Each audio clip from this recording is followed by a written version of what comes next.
It's an interesting time for business. Tariff and trade policies are dynamic, supply chains are squeezed, and cash flow, it's tighter than ever. If your business can't adapt in real time, you are in a little bit of hurt.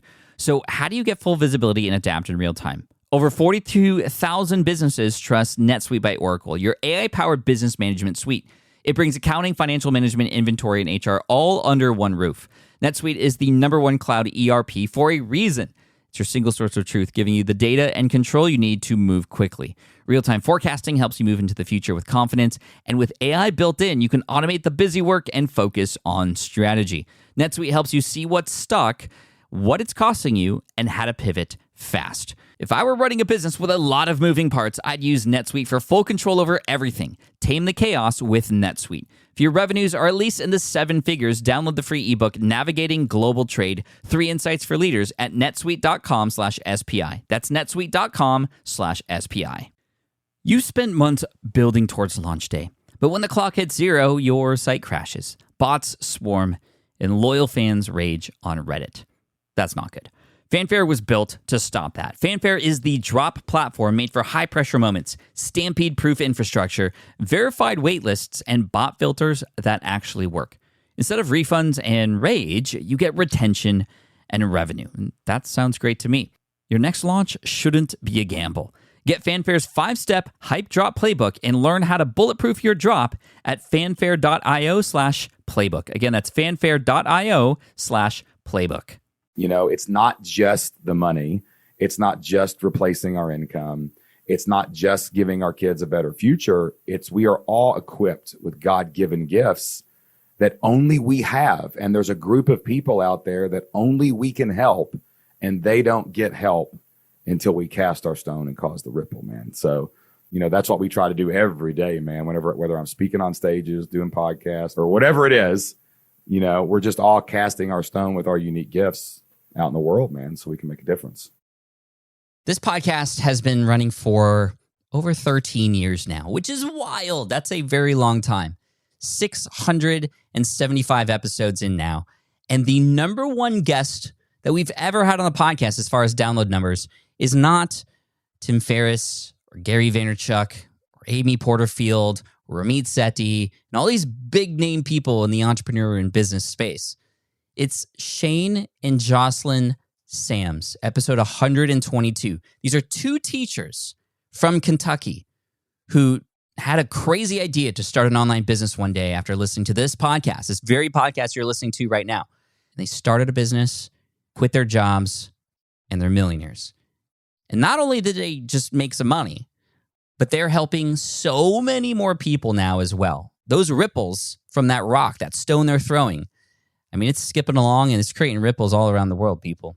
And you're here in session 675 to listen to Shane and Jocelyn Sams today. I think over 10 years now since that last episode came out, episode 122. And we're back with them to get a life update. But more than that, many of you might not have been introduced to this episode because we're that far out now. It's like way deep in the archives. We needed to bring them back. We need to retell the story. We need to go deeper into it. And I ask questions like, well, how did the people in the neighborhood react when you quit your jobs? How did your family react? How did the people at your church react? And it's a really interesting story. And you'll see some parts of human nature that, you know, maybe aren't always so great. But what's amazing is they keep going and things are happening for them and the people that they touch. And I'm so happy Shane and Jocelyn Sams are back. And here they are, an amazing couple and duo, business partners. Let's have some fun. You're listening to the Smart Passive Income Podcast, a proud member of the Entrepreneur Podcast Network, a show that's all about working hard now so you can sit back and reap the benefits later. And now your host. He quotes Zig Ziglar more than anyone else in his presentations, Pat Flynn. Running a business means legal questions are inevitable. Is this contract or agreement solid? What can I do if a client won't pay me? Am I set up properly for taxes? Well, rather than trying to navigate all of this on your own or searching endlessly online, imagine having a law firm on your side without the high hourly rates. That's exactly what Legal Shield's small business plans offer.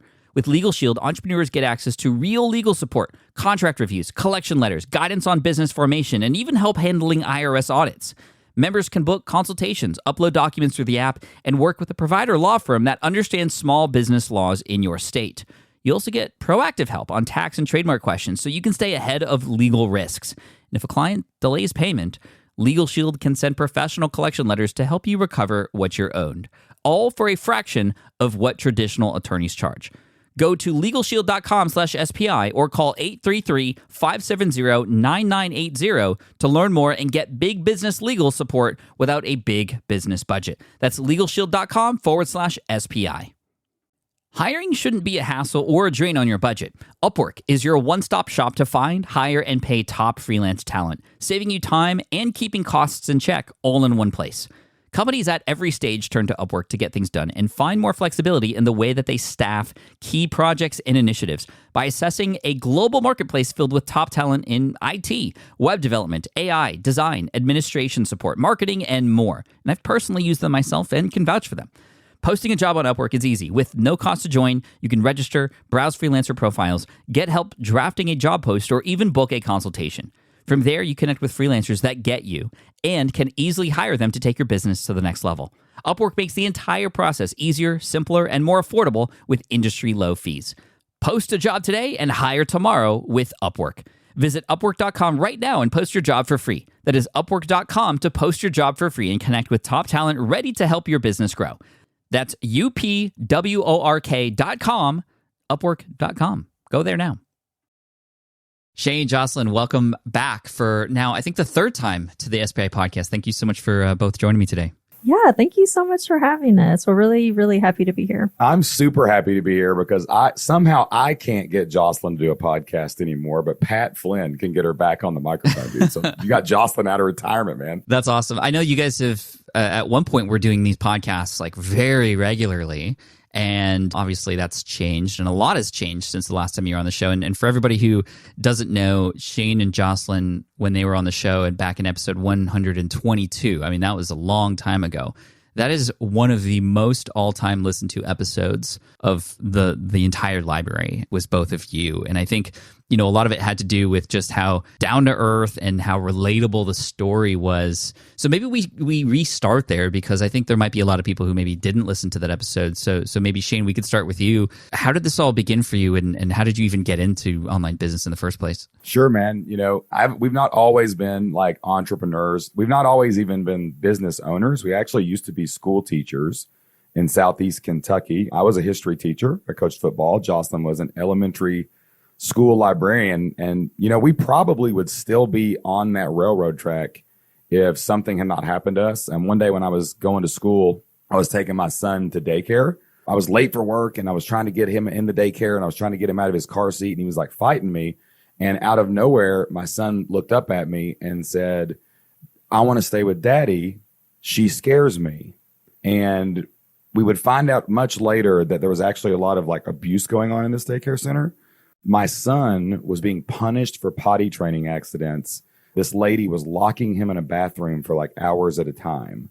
To like when he would have a potty training accident, instead of helping him clean up, she would just put him in there and turn out the lights and leave him in there. Now, I didn't know this on this day. All I knew was that my son was telling me someone was scaring him. He told me the name of the lady. And I just had a bad feeling that I needed to stay home from work that day. The problem was I couldn't get a hold of Jocelyn. I couldn't get a hold of my boss. And, you know, I'm a teacher. I'm responsible for other people's kids. I taught high school juniors, dude. Like if I didn't get there, those kids would probably like burn down the building, right? Without like adult Right. supervision, you know? And I didn't have any information. So I actually took Isaac over to my little girls' daycare as a different building. And I said, "Hey, I'll be right back. I need to run in and tell my boss that I've got to take the day off work." So I actually went to work that day really fast, drove there really quickly, went down to my boss's office. And I told my boss, "Hey, something's wrong. I don't know what it is, but I need help. Can you watch my class? I know that it's too late to get a sub, but if you can watch my class for me, I can go investigate this and figure it out." And my boss asked me a question that was very surprising. She said, "Is your son in immediate danger right now?" And I said, "Well, I don't know. Not right now. He's somewhere else, but I can't leave him where he is right now all day." And my boss looked at me and said, "Mr. Sams, I know your son needs you, but your job needs you too. And you're going to have to handle your personal problems after work. I can't find a sub. I can't watch your class. You're going to have to deal with this after you get off work." if your son's not in immediate danger. Jeez. And I actually got really mad and I left work that day. I said, that's unacceptable. And I actually left and I went home and I went to try to figure out what was going on with my son. And that was kind of the day that I had made the decision I didn't want to work for anybody else anymore, because I realized in that moment that I had traded all my freedom for my income. And someone thought that they could tell me my child was not important, that my job was more important. And that was because they were giving me my paycheck. So that's actually what led me to searching for business podcasts. I started looking around and try to figure out a business. And I was looking through my podcast one day before I was about to mow my grass. And I saw that your old podcast art, people now may not even remember it, but it was just like your googly little eyes looking over the bottom of the, of the thing. And dude, I clicked on the website first before I listened to you. And I will never forget this. I saw that your old website had a picture of you in the upper corner holding your son. You remember that picture that you used to have on there? Yeah. Yeah, he was a tiny boy at that point. Very tiny, man. But our kids are about the same age. And I was like, oh my gosh, like, look at that. Like, this guy has a son. I've got a son. I'm trying to quit my job for my son. I'm going to listen to you. So that's what made me relate to you, is just that picture on your website. So these were back in the dinosaur times, you know, when there were like 14 podcasts or something. Right, exactly. Yeah. Yeah. This OG This was stuff. a long time ago. This was when that was dinosaur. Yeah, man. I mean, it was like, I think you were in like it was below 100 episodes when I think I found you. But I started listening, man, and I heard your story about how you took your knowledge and wisdom, put it on the internet, and started helping other people with your online products.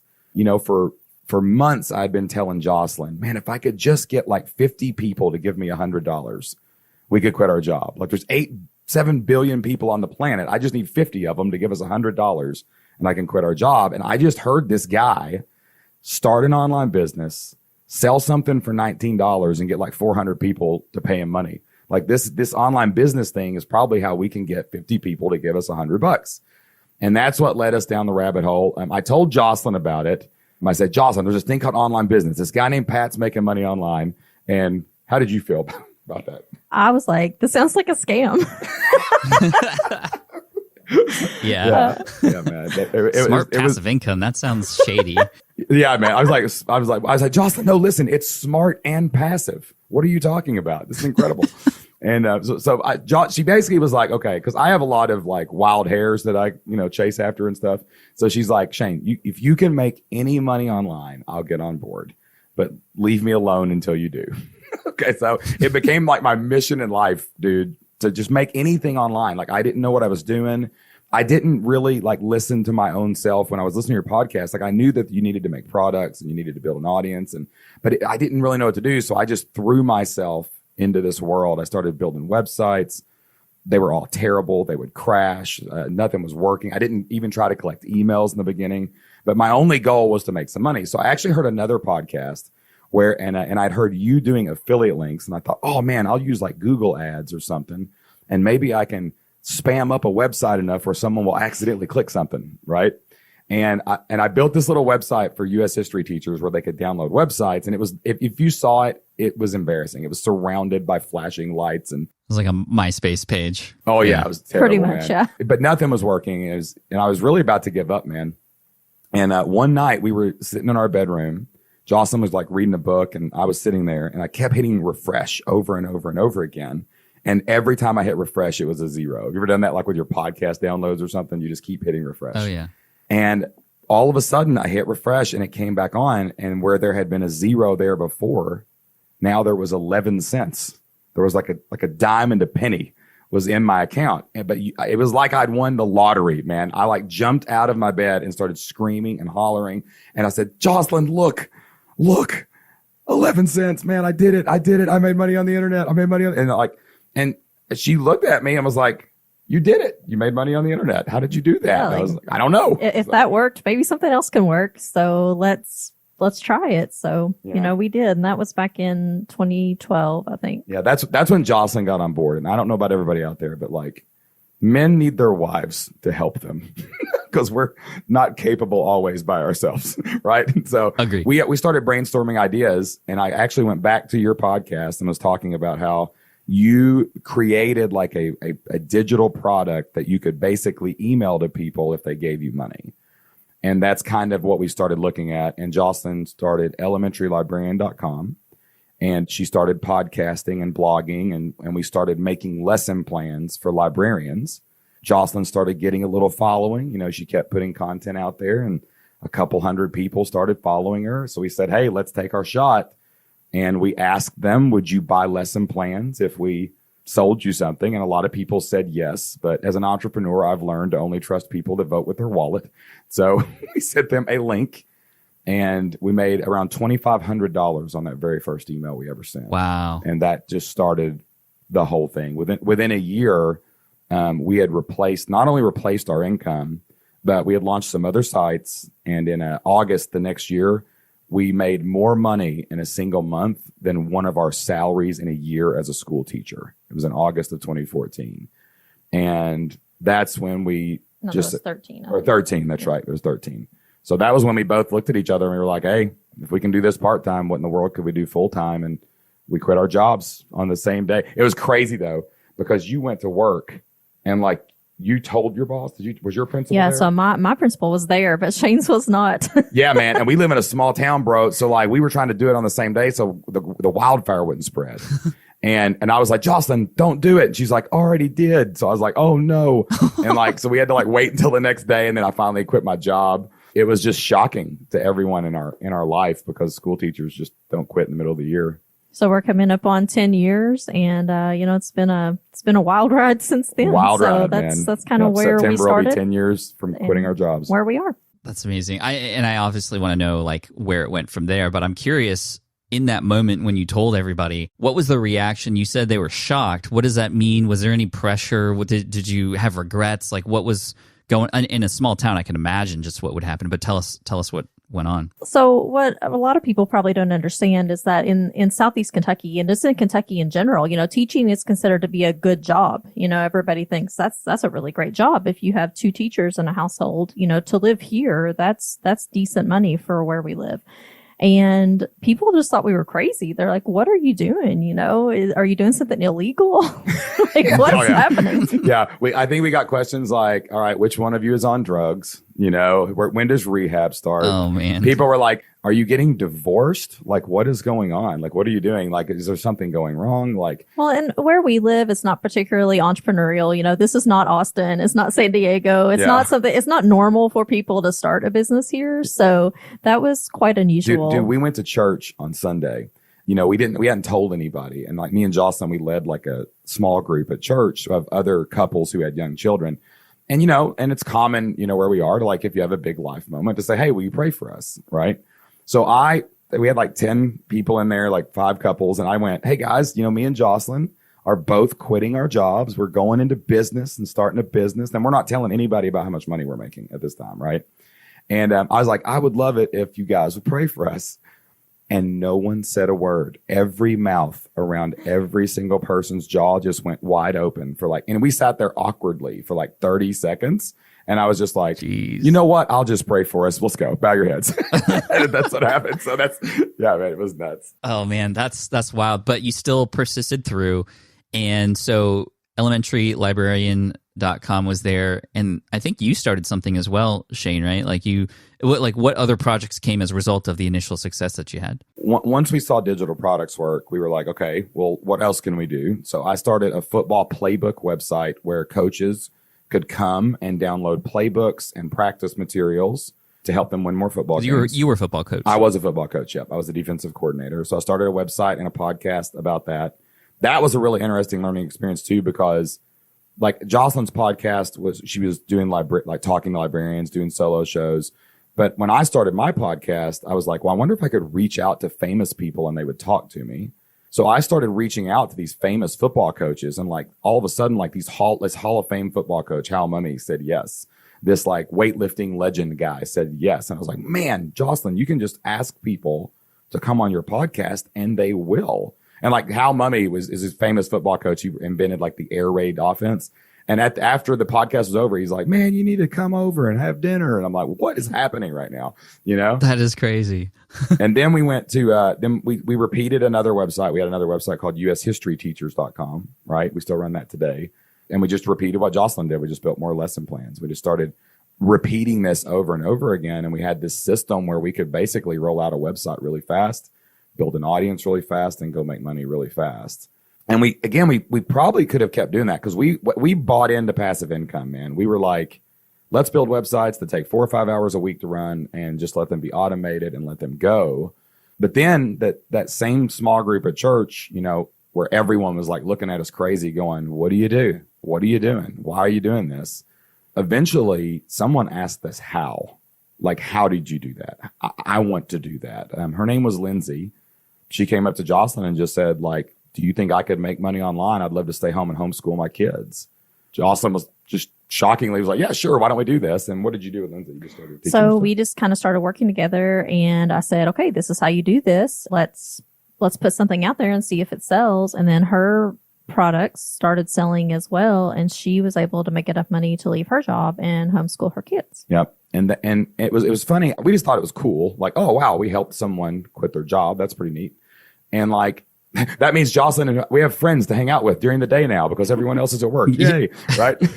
So I didn't think anything of it until a little while later. Her husband came up to me after church. His name's JT. And he had like, dude, he was crying, like legit tears in his eyes. And he said, hey man, I haven't had a chance to like thank you and Jocelyn. Like teaching us how to do this has like changed our life. Like Lindsay's homeschooling the kids. We're taking a vacation that we didn't think we were going to be able to take. I'm going to go back to school and get my PhD because I want to be a professor. And he was telling me all these things that had changed in their life since they started making money online, working at home. And out of nowhere, he just said, this changed our family's future. And I told Jocelyn about that on the way home that day. And I said, man, if what we've done changed our life and it's changed their life, like maybe we could help other people do that. And, you know, we really weren't convinced that we should do this until we came out and talked to you at that one day business breakthrough out in San Diego. And we kind of, you know, were telling you about what had happened. And you were just so encouraging, like, dude, you got to start something. So that's how we started Flip Lifestyle, which is the brand we run now. Flip Lifestyle podcast, a website, and I know that you've run events. You invited me to one to your events before, and I was able to meet up with you then after several years of now you doing that. What has it been like now teaching it? And this is a very common thing for people who find success to then want to teach it to others. What were the challenges around that?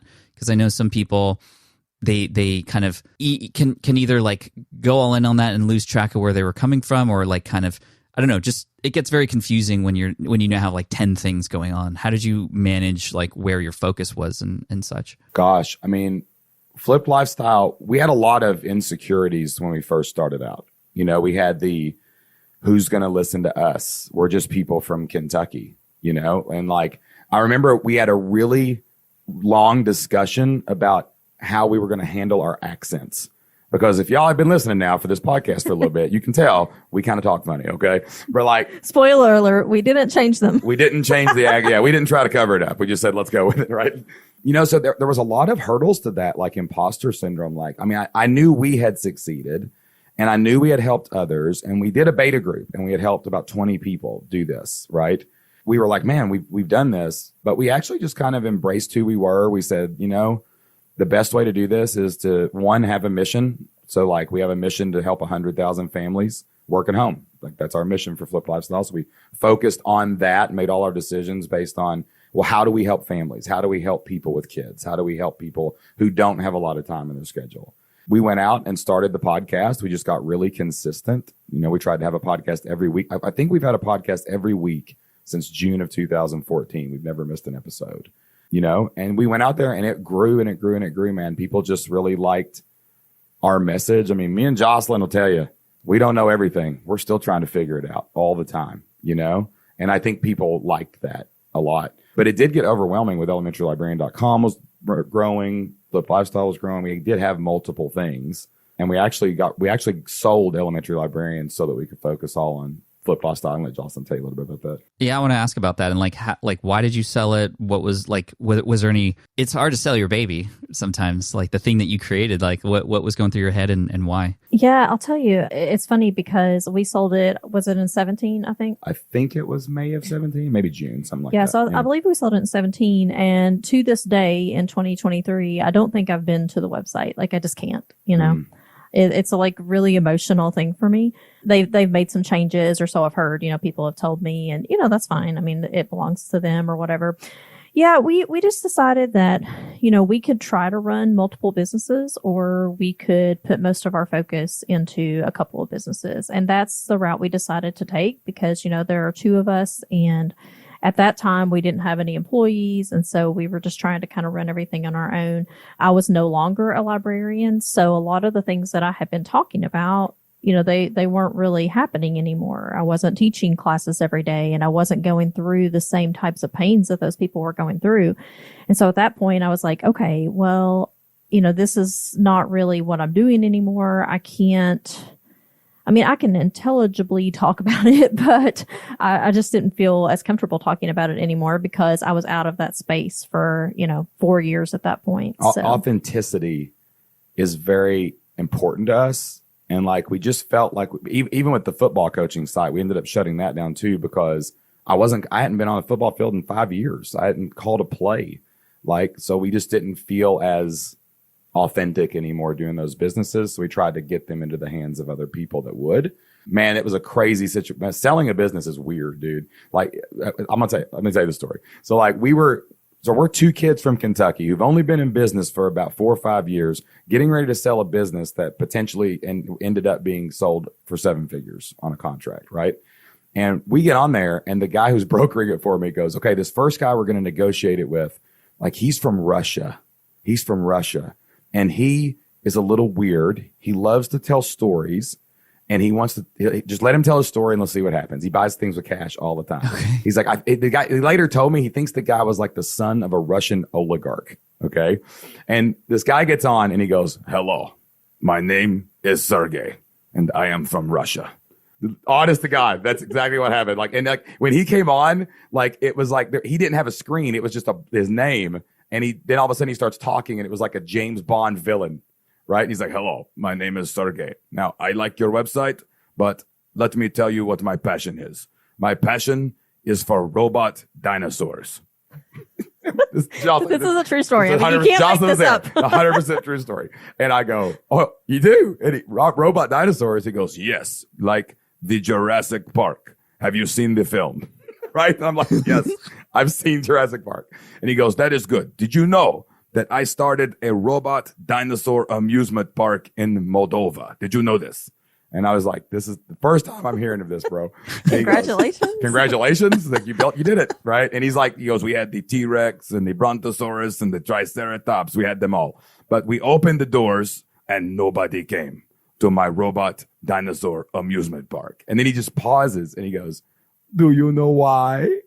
If anyone's from Russia, I'm sorry about my Kentucky Russian accent. Yes. Right. Stick to that Southern accent. I'll stick to the Southern accent. But this is a true story. I go, why? And he goes, because the people of Moldova do not have any money. And he just starts dying laughing. And then he finishes his story. And then out of nowhere, he goes, I will buy your website. Where do I sign? And this guy was going to give us full asking price, like $1 million for this website. And it was hilarious because we got off there when we were to talk to our broker. And then I was looking at Jocelyn and I was like, Jocelyn, we've got an offer for $1 million. This is life changing. But do we want to really sell the libraries of America to the Russians? We can't do that, man. That is not possible. So dude, we actually turned down the first offer for the website, man. Oh man, it was crazy, dude. And then what was it, 2 or 3 calls later, the guys that actually bought it. Something like that. Yeah. You could have had lifetime access to a robot dinosaur park. I know. Russia. So we have a 10-acre pond now, right? And we had bought this house at that time, and I was like, Jocelyn, if he would throw in a brontosaurus and we could stick it in the middle of the pond, that would be the greatest deal in the history of website that sales. Would be amazing. So, yeah, I know. So, but we did. We protected your children, Americans. So I appreciate. Sorry you. about the hate mail that you may get. Yeah, if you get any hate mail for that, sorry. just send it to me. Forward it all to me. Yeah, but yeah, oh, man. Crazy story. What a man. story. So it was sold for a good amount. Amazing. Yep. At that point, I'm sure it was like, okay, now we have options, right? Like, how do you deal with a large influx of income like that, and do you just keep doing what you're doing and you save it all? Like, I don't want to necessarily ask you where you put every single penny, but like, what happens at that point in the journey? You know, there was good things and bad things. Okay. We learned a lot from one, like Jocelyn's already kind of alluded to, selling a business. There are ramifications for that. Now, there's lots of good things and lots of bad things. The good thing was we had this big sum of money. So we went out and paid off our house, right? We paid that off, didn't have to worry about it. We enjoyed it. We took a trip to Jamaica, and then we just used it to basically invest back into like the business that we have now for that. But I think Jocelyn could probably speak to this better. Like there was, you know, it was difficult there for that first year or two. Like there was some directional problems that we probably experienced that nobody really talks about. Yeah. So one of the things when you sell your website, or at least in the sale that we did, is that you have to basically have a buyer's representative that's kind of your go-between.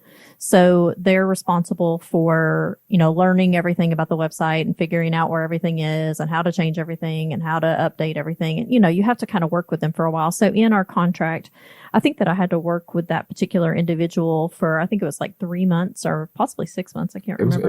It was too long. Yeah. She was a very interesting individual. She was like from New York, and, you know, we're just very different types of people. And, it just, you know, it was really difficult to work with her. And, you know, that was really hard for me because I was already kind of passing along the thing that I built. And then she was just very, very difficult to work with. And, you know, just all of those things together it was a very mentally trying for me. Like, I think people think that you just, you know, it's like all entrepreneurship. Everybody's going to put the sugar-coated candy version on Instagram, right? But you don't see the iceberg below the water. You know, when we were going through the negotiation, things were very pleasant. Everybody's doing due diligence. We're trying to work really hard. But there was and then you are on the hook. Like if you sell your business, nobody's just going to like, here's your money, see you later. Like you're going to have to sign a contract, stay on for a while. You're going to have to sell employees with the business. Like our employees had to go with the business. We had to try to protect them and make sure they were going to be taken care of. The aftermath of that was very challenging. And it kind of left us in a little bit of an emotional hole there for about a year or so, which is actually probably why we started doing live events in the first place. In 2018, it was your idea to do Flip Your Life Live. Yeah, I had gone to an event actually out in California, and it was just really interesting. And I was like, we should totally do this for our people. So we decided in 18 and 19 to host some live events, which was really fun. Yep. So we went out and started doing those. It was kind of like a new challenge. Like, can we get 100 people to fly in? Can we fill a ballroom? Can we afford to do this? You've ran a live event before, Pat. You know how it goes, bro. It's not easy. It's not No, easy. It's like an empty swimming pool filled with alligators that eat money. That's what it is. That's pretty much what a live event's all about, right? Okay. And like, so we're just throwing money into the alligators' mouths, right? The whole time. This sounds great. This sounds is going to be amazing, fun. right? But it was, and we made it profitable, and we figured out ways to do that. And by some miracle, we didn't sign a contract for 2020. We decided to take a break. Oh, thank God. I don't know. Oh, wow. Well, good on you guys. Wow. Yeah, man. Because like we I don't know how it worked out, but I'm very had thankful. the venue. We had everything picked. I actually had a right of first refusal on a venue in Lexington, Kentucky for 400 people. And we were going to do it. We were going to scale it up. We were going all in on it. And then the whole world shut down right before we were going to sign the actual contracts. I had signed a contract for 2020, and then the whole world shut down. That was not fun. But did they let you out? They did, because it was a act of God, essentially, which was my only way out. COVID wow, man. We know a lot of people that they didn't. You know? Yeah, I mean, I was on the hook for $50K. Oh, wow. Bro, man. We were happy dancing. I actually came out to San Diego. I think I saw you at Azul's event. And then when we came back, the world shut down. And we were like, seriously, like, high five, air high five. We look so smart. You know, it was scary, man. It was because we were like, oh my gosh, that would have been terrible. I'm glad they let you out of it because that's awful, man. Yeah, me too. So live events, and I know that you also centered a lot of stuff, and maybe this happened right after that or during, but you were very focused at some point on community and teaching community and memberships, and that kind of like model was different than, you know, what I was doing, which was online courses. Where did the idea for getting memberships going and having this monthly recurring payment come in? You know, we were actually on an airplane one day and we were talking about this, and we were looking at our revenue, and we were still kind of really early on selling things one-off, like really early on. what always scared us was, I guess, coming from that paycheck mindset a little bit, it would be like, man, wouldn't it be nice if we knew there was money coming instead of having to go sell it all the time? And we started thinking about like memberships. Like, what if we just got people to sign up once and then charge them forever?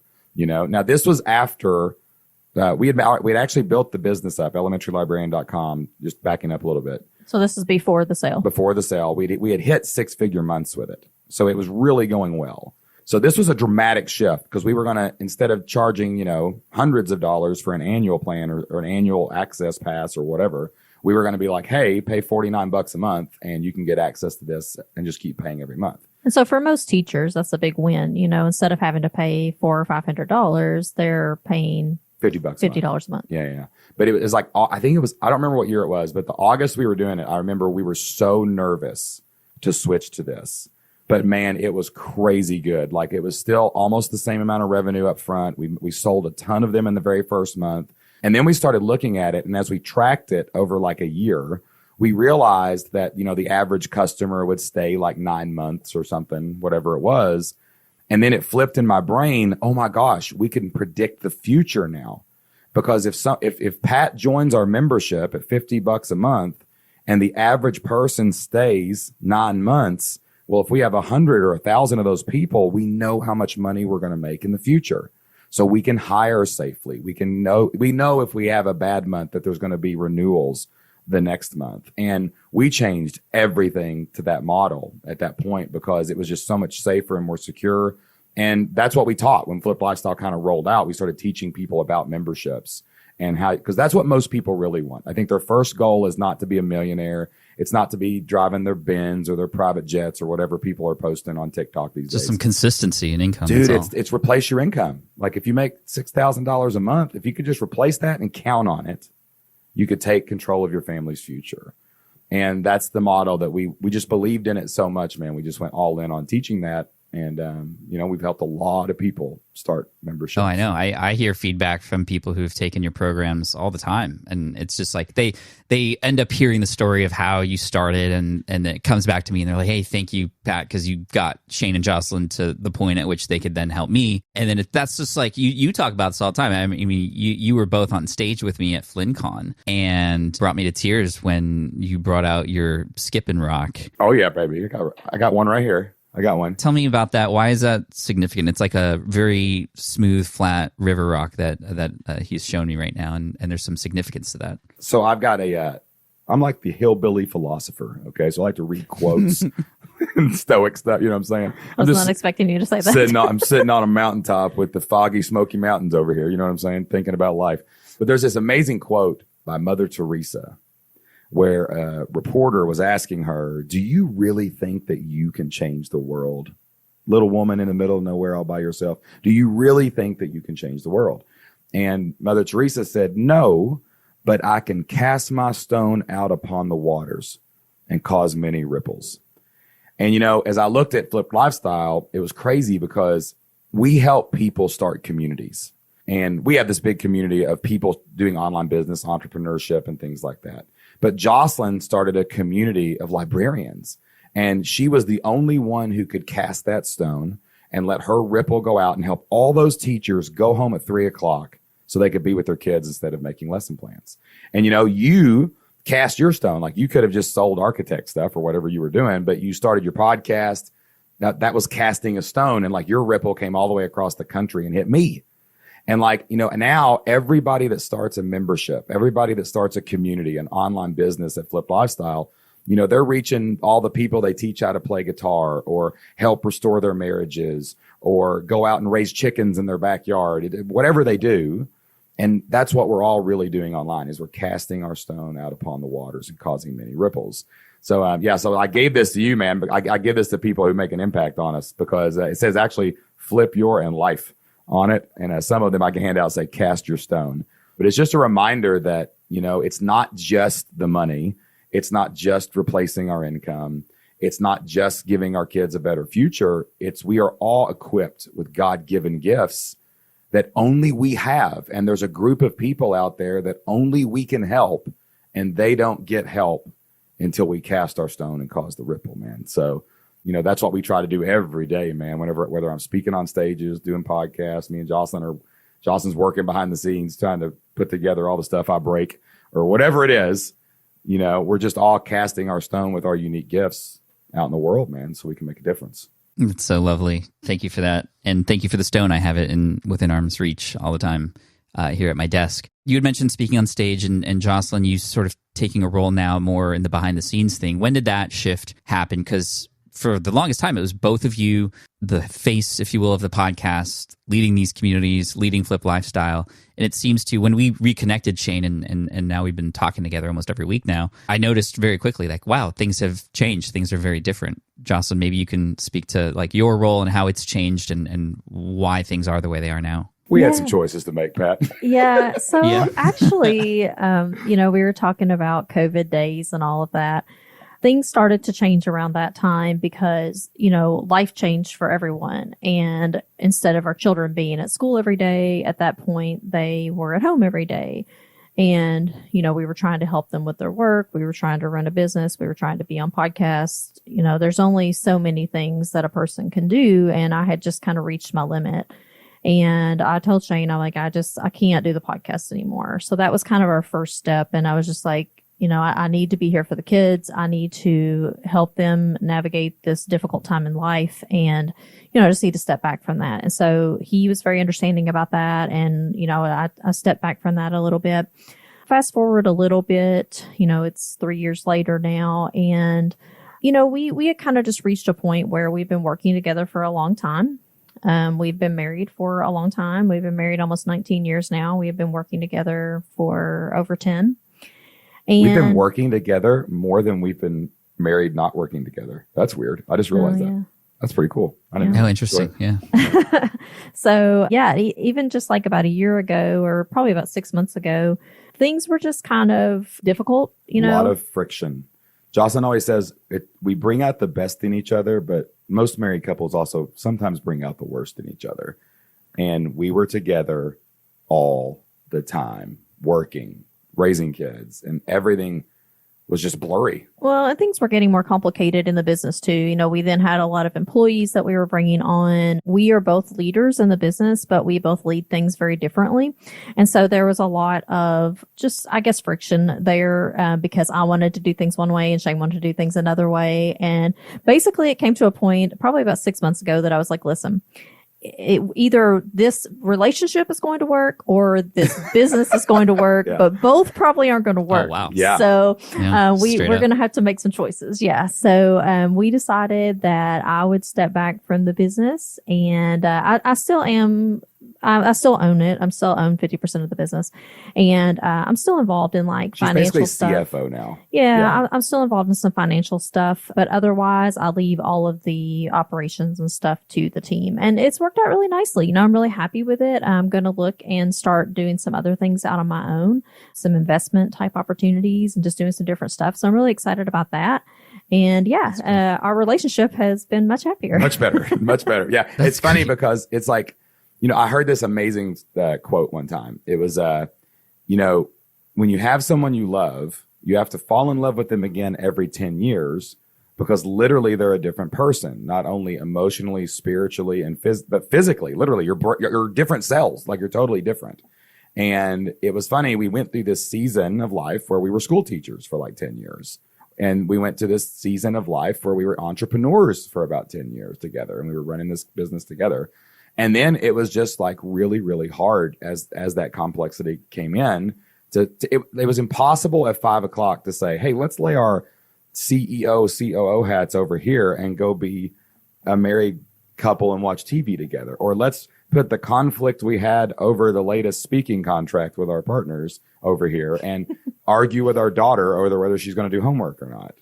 And it was just it was so complex, man. Well, and we're both really hard workers. We really enjoy what we do. And so it was hard just to even turn it off, just all the time. We were talking about something about work and I'm just like, we can't do this. It's crazy. Well, it's good that the friction came and that moment happened, because if it didn't, who knows? It's really important too. And I've learned this in my marriage too. It's like, you got to talk about the tough things, right? Or they're just going to get tougher and tougher. I think the pandemic was actually kind of a godsend because this could have nagged on longer without everything it was there together in that little brief period of time.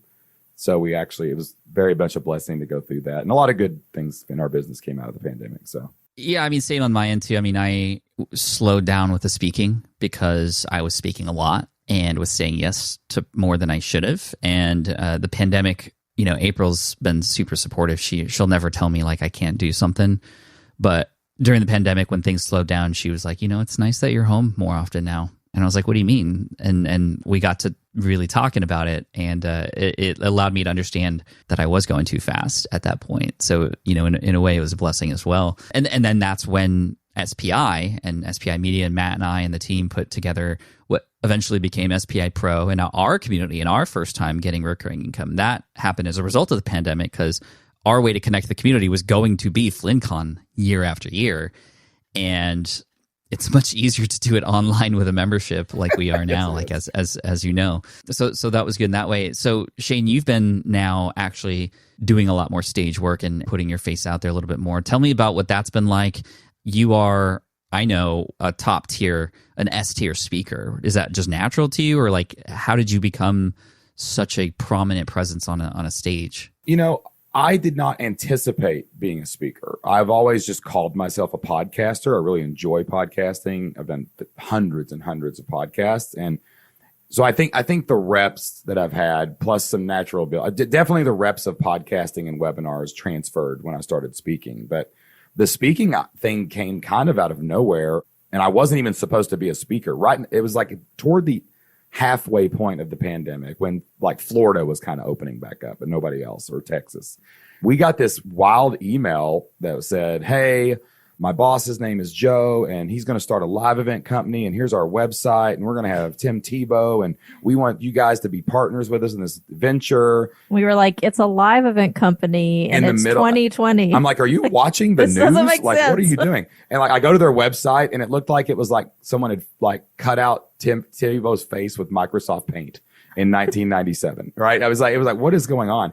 And it had like the Lauren Ipsum text on the website. Yeah, it did. We're It had like, Lauren Ipsum text. Oh, really? On the website. They had just put it up, right? And they had some Lauren Ipsum text on there. Okay, red flag. Red flag. So I'm like, Exactly. So I told my assistant that was at the time, I said, just don't ignore that person, And they were really persistent. And they finally told me who they were. I looked it up, and this guy, his name's Joe Johnson. He had a lot of bona fides in the speaking industry.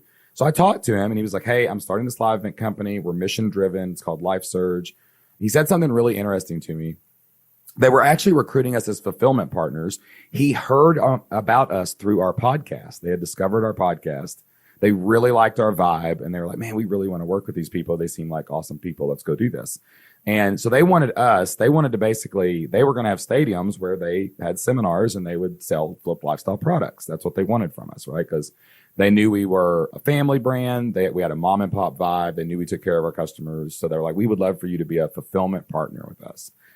And I was like, cool. So we went down to this first meeting we had. It was like me and the guy and like two other guys and Jocelyn. It looked so janky. We were like, I still think this might not be a good thing. Right. And like, but we were like he had this grand vision. And I asked him, I said, how are you going to start a live event company when 48 of the states won't let you have a live event?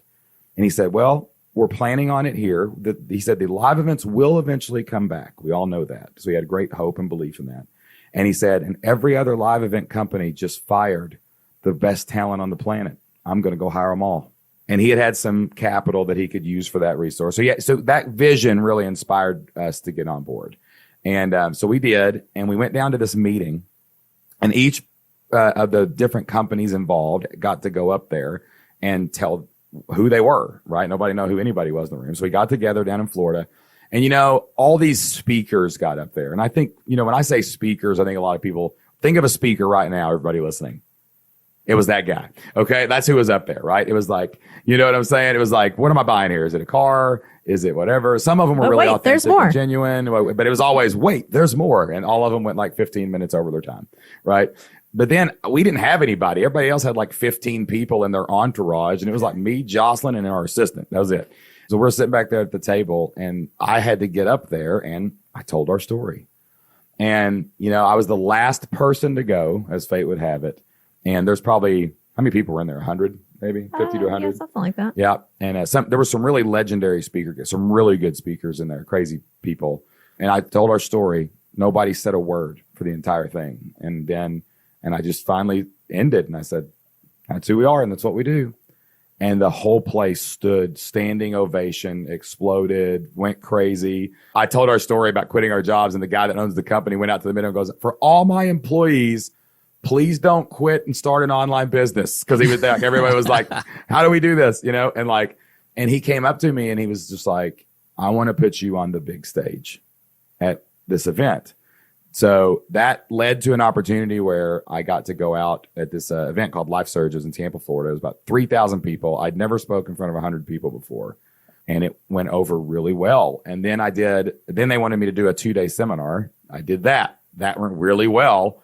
And all of a sudden now I'm flying all over the place talking and speaking. And then I spoke at some other places that year, like FinCon and Podcast Movement when it came back open. And yeah, it's just really gotten like kind of crazy. You know, it's funny. You said you were going too hard, but kind of piggybacking off of this, me and Jocelyn realizing that we were just way together too much. We were with our kids too much. So it's actually been like super healthy for me to travel a little bit and Jocelyn to travel, because the kids, as they're getting into their teenage years, don't want to be around us anymore. So that separation has actually been really good for us in this season of life. So yeah, now we've got a speaking team. I've got like something like 31 salespeople out on the road. I go out on the road and I just spoke to 9,000 people in LA, 3,000 people in San Diego. 9,000 people in the audience. Yeah, man. It was bonkers. What's that like? You know, it's funny. It's more intimidating, I think, the smaller audiences when they're closer right on top of you, because, you know, when you walk out and it's a sea of people in the LA Convention Center, after about the 5th row, they all just blend in like some kind of wallpaper on your computer, right? Yeah. But you hear the laugh when you tell your joke that you know always lands, and it lands with 9,000 people really hard. Like, it's kind of awesome, you know? Yeah. And there's this one part in my story that I work really hard at speaking, man. I've probably in between every one of my big stage talks, I try to put at least like an hour of thought and preparation into every minute. Like, that's not how just much thought, also talking it over. Yeah, saying it out loud, saying it in the shower. Jocelyn, hey Jocelyn, listen to this 5 minutes, you know. But they'll let her kid you. She writes half my jokes, or all my jokes, pretty much. Pretty much all of them. She them. fixes my jokes so they're actually funny, right? That's so good. But there's this one part that's really emotional in our story, and it's kind of how, you know, how you've spoke. You know how, like, you know when you've got the crowd. You know that moment where you're like, all right, if I get them here, I'm solid the next 25 minutes, right? And like, I had 9,000 people, and I just paused and I didn't say a word after this part in my story and in my presentation. And there was no noise in that entire auditorium, which was way better than a standing ovation, man. So it was like chill inducing, you know? So speaking's interesting, man. They tried to get Jocelyn up there, but she's like, yeah, I'm not all about that. So I get tickled at these. So, you know, I'm out in the audience a lot of times at these events. I don't get to go to all of them, but I go to some of them. And the first time that he spoke, you know, the AV people, I'm standing behind their booth because, you know, I'm just trying to get out of the way. But I'm standing back there, and you know, they're like on YouTube, like, you know, they're the guys bored that work for the venue, basically. And so, right. The first time he spoke, the guy had his laptop open watching YouTube, and he like closed it and started listening. I was like, okay, great. Like, I got him. That's I pulled him in, man. Other times I've been sitting in the audience and people are like, that's her. You know, it's so funny because he puts my picture up there, you know, they'll be like, oh, that's her. Yeah. I'm like, okay, dude, don't look that's at been me. so awesome to see, because, you know, I've been, you know, when I was speaking a lot, I like you, I was so focused on it, and the audience's reactions, adding the jokes, all this kind of stuff. It's such a magical thing to be able to perform in that kind of way. And not only that, knowing that you're going to help people after who resonate with your message and such. And I know that this has obviously helped with business and lifestyle. Where do you go from here? Because I know that with new levels come new devils often. What are the challenges that now you're here that you guys might be facing? For me, it was kind of like we had to build a team. You know, our W-2 team now is 12 people, and our 1099 and salespeople, everything is up to, I think, 37 or something crazy, like people that go out on the road. That's a lot. And like, all that's happened basically in the last like 19 months or something like that.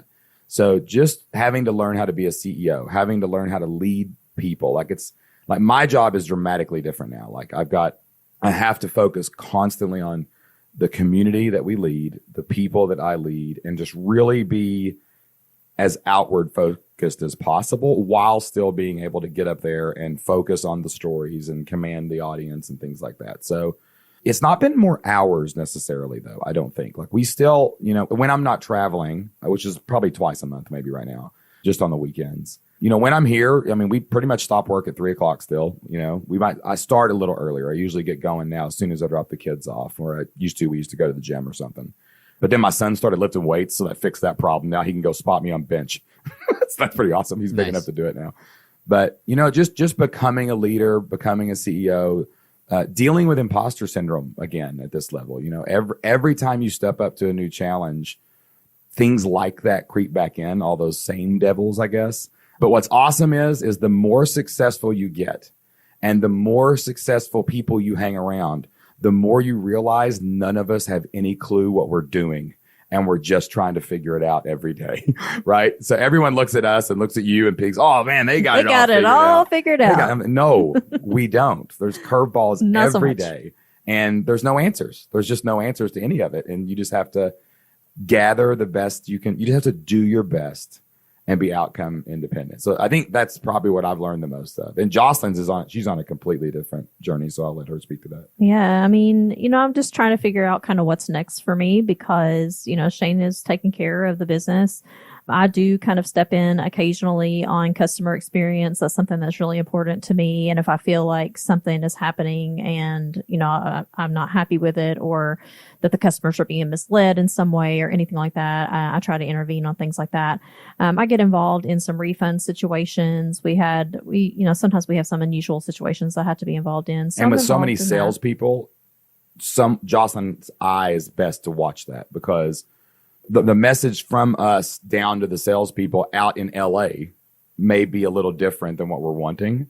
So then we've got to fix that problem because there's so much going on, so many moving parts. Yeah. So, I'm doing that and just kind of seeing what happens next. I've got some education that I'm wanting to dive into that I purchased from other people about investments. And that's kind of the next step for me, I think. Yeah.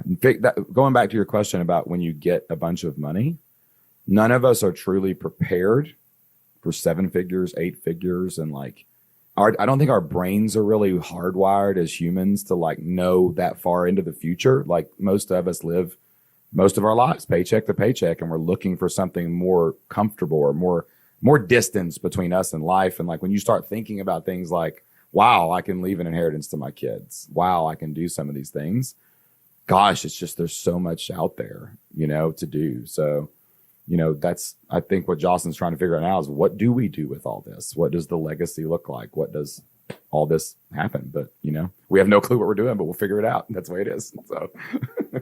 Well, it's been about a decade almost since you were first on the show. And I know that episode really inspired a lot of people. And again, it's one of the most, if not the most downloaded episode of the podcast. And so I think this would be a very, very nice way to catch people back up on where you've been and also reintroduce you to people or introduce you for the first time, just the journey that you're on. And I'm just so proud of both of you and very grateful that you guys are still in my lives and still part of the community here. And Shane, I know you're working on a book. I'd love to ask you about that real quick. I know you're still in the works at the time of this recording, but perhaps when people listen to this, it might already be available. I know you're working with Azul, who helped me on my first book.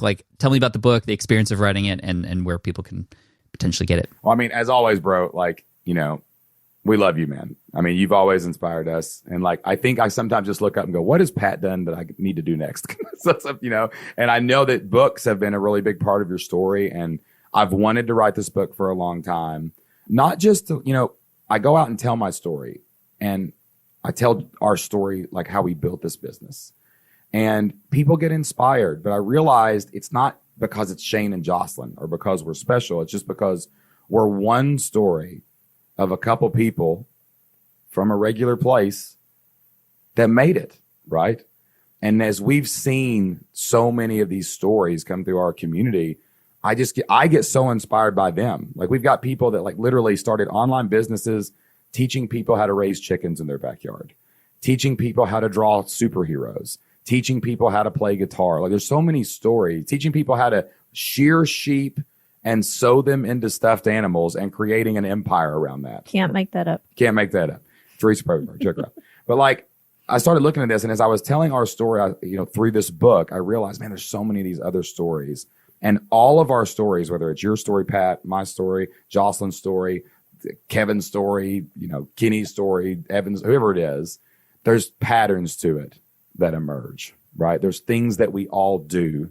And I really wanted to get that down into a book, into something that people could just read and be inspired by and go out and flip their lives. So the book is coming out very soon. It's going to be a more detailed version of our story, so you can get all the details of behind the scenes of how we built our business.